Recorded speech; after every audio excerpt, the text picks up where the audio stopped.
Bismillahirrahmanirrahim. Assalamualaikum warahmatullahi wabarakatuh. Bismillahirrahmanirrahim. Alhamdulillah wassalatu wassalamu ala Rasulillah Muhammad ibn Abdillah wa ala alihi wa sahbihi wa mawalah. Apa kabar sahabat santri dan pendukung channel Al-Hadafi? Semoga kita semua selalu dalam lindungan Allah Subhanahu wa taala. Pada kesempatan kali ini saya akan melanjutkan kajian kitab Risalatul Mahid ya, yang akan membahas tentang ilmu haid, nifas dan istihadah. Nah, yang pada kesempatan kali ini adalah materinya adalah temanya tentang sifat-sifat darah haid ya. Jadi sifat darah haid itu ada 5 macam. Jadi warna ketika haid ya, warna darah ketika haid itu ada 5 macam. Yang pertama ada warna hitam. Warna hitam itu adalah warna yang paling kuat dalam darah haid. Itu yang pertama. Yang kedua adalah warna merah. Itu warna merah itu adalah tingkatan yang setelah dari warna hitam. Yang selanjutnya ada warna darah haid abu-abu ya. Abu-abu itu antara merah dan kuning. Itu namanya warna abu-abu. Tapi kalau dalam warna ya beda ya. Tapi kalau dalam warna khusus darah haid itu ya antara merah dan kuning. Yang selanjutnya ada warna darah haid itu berwarna kuning. Yang selanjutnya ada warna darah haid yang keruh antara kuning dan putih. Itu adalah beberapa sifat darah haid atau warna dari darah haid. Jadi apabila ada cairan yang keluar dari farji tetapi warnanya bukan dari salah satu dari 5 warna darah tersebut ya, seperti cairan putih yang keluar sebelum atau sesudah haid ya, atau ketika keputihan, atau ketika memiliki penyakit keputihan, ataupun ketika saat keputihan keluar cairan ya, maka jelas itu adalah bukan jenis haid ya. Diperhatikan, itu bukan jenis haid karena cairan yang warnanya itu bukan selain dari warna darah sifat tersebut ya.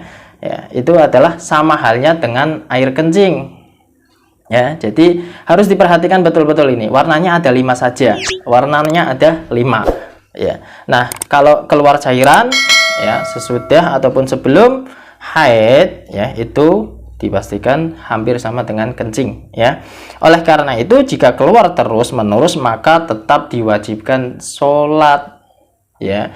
Keluar cairan putih ya, keluar cairan putih dan secara terus-menerus maka tetap diwajibkan untuk melakukan ibadah-ibadah yang telah dianjurkan oleh dalam syariat Islam, seperti sholat, mengaji dan lain-lain ya. Nah, ataupun cara-cara ini atau dengan cara-cara tersebut akan diterangkan dalam bab istihadah. Jadi ini masih membahas tentang haid ya. Setelah haid nanti ada nifas, setelah nifas baru istihadah. Nah, sedangkan sifat-sifat darah selain warna di atas ada 4 macam ya. Itu yang pertama kental. Yang pertama kental, sifatnya adalah kental. Yang selanjutnya ada berbau, bacin, atau secara Jawanya itu bacin, badek ya. Itu yang ketiga adalah kental sekaligus berbau, berarti kolaborasi antara yang pertama dan kedua itu ya.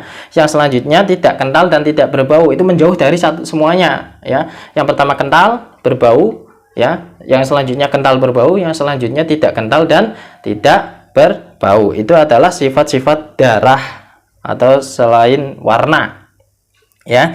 Nah, darah yang hitam serta kental adalah lebih kuat dibandingkan darah hitam yang tak kental. Jadi lebih kuat itu ya warna hitam tadi ya. Nah, darah hitam yang berbau lebih kuat dibandingkan darah hitam yang tidak berbau. Darah hitam yang berbau itu lebih kuat dibandingkan darah hitam yang tidak berbau.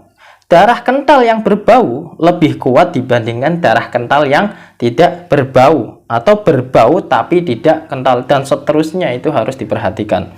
Nah, kalau darah yang keluar ada 2 macam. Jadi darah yang keluar itu ada 2 macam, sama kuatnya. Biasanya kalau sama kuatnya itu ya warnanya hitam. Itu warna yang paling kuat hitam. Ya, darah yang warna yang paling kuat itu hitam. Makanya di sini dijelaskan pasti ada kata-kata kuatnya ya. Jadi sama kuatnya seperti darah hitam encer ataupun merah kental ya. Maka darah yang lebih dulu keluar adalah lebih kuat atau darah yang hitam ya. Keterangan ini diambil dari kitab Al-Bajuri ya, halaman juz 1 halaman 108, dan dari kitab Al-Jamal juz 1 halaman 242. Jadi pada dasarnya kesimpulannya adalah warna darah haid itu ada 5 macam ya, hitam itu yang paling kuat, merah ya, terus abu-abu, kuning, yang selanjutnya adalah keruh ya. Nah, sedangkan sifat darah itu ada 4 macam: kental, berbau, kental dan berbau, dan tidak kental serta tidak berbau. Semoga bisa bermanfaat bagi kalian semua ya, terutama wanita yang belum mengetahui tentang babakan haid ya, harus diperhatikan ya. Ini juga penting bagi laki-laki yang mana ketika sudah memiliki istri, ketika istrinya tidak tahu dan istrinya tanya kepada suaminya kok tidak tahu, yaitu yang dosa suaminya ya. Jangan sampai kita sebagai suami itu tidak mengerti babakan haid, nifas ataupun istihadah. Wallahu muwaffiq ila aqwamit thoriq. Wassalamualaikum warahmatullahi wabarakatuh.